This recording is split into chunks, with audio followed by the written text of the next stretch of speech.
Today, I'm going to be quickly taking you through the process of how I made my YouTube channel header because I've been getting a lot of questions about it lately. And the main thing I have to say, is use PicMonkey.com. That's what I use to do all my editing. And if there's features on PicMonkey that I can't access, I go to iPicky.com, which also has all the features you need. But for this particular project, I used PicMonkey. And the other thing you really need to know is that you have to just be willing to play around a lot because it takes a lot of just little adjustments to make it look perfect in your YouTube banner. So I started out with this photo. It's a nice family photo of all my dolls that I took the other day, and they're all dressed to suit their personalities. And I decided for my YouTube header to make it less, the background is a little bit distracting, so I decided I was going to make a white background.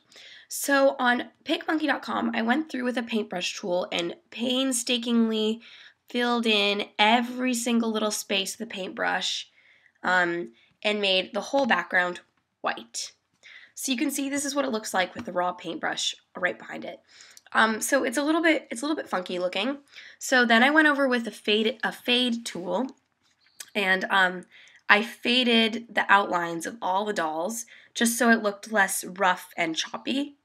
And after doing that, I looked at YouTube's requirements for having a channel art, and they recommended a certain size. And I noticed when you plug in a photo to add as your channel art, it crops it and like zooms in a bunch. So if I were to use this photo, it would have zoomed in to like here, which is definitely not what I want on my channel. I don't just want half of her face and then these three dolls. I wanted to get this whole thing in here. I wanted all of them in there. So what I did is on the same website, PicMonkey, I added a bunch of borders. So you can see here, this was like the original photo right here. I added a border here, and I added another border here, and so on and so forth. I added, I think, 5 borders, maybe 6. And you're just going to use the basic border tool for that.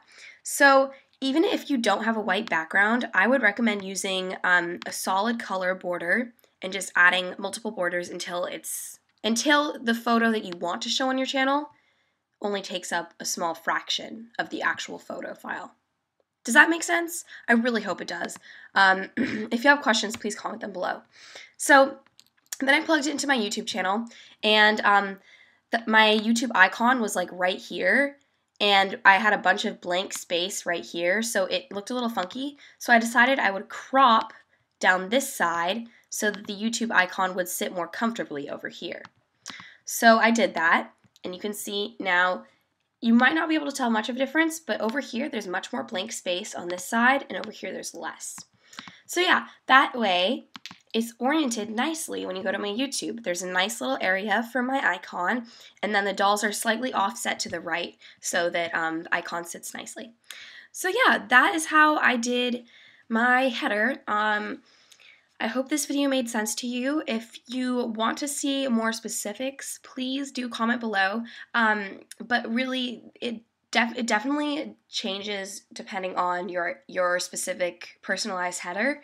Because for me, with the white background, I was just able to, whoa, this is confusing. I was just able to add a bunch of white borders. But if you were going to just use this photo and make this straight file your header, you might want to add purple borders or something just for fun. So I hope this made sense, and I hope this was helpful. If you need help, please comment below, and I will try to make another video to let you guys know how to solve all the little problems in between. All right, that's it for today, guys. Thanks for watching. Oh, and by the way, about the last video about the poser, the poser deleted their account, but I want you guys to remain aware because there are other posers out there, and please, please, please always check my channel description before following or subscribing or commenting on anybody who is called basilmentos. Read my basilmentos channel description where I have all my official accounts listed. Okay, so that's it for all of, that's all for today, guys. Bye.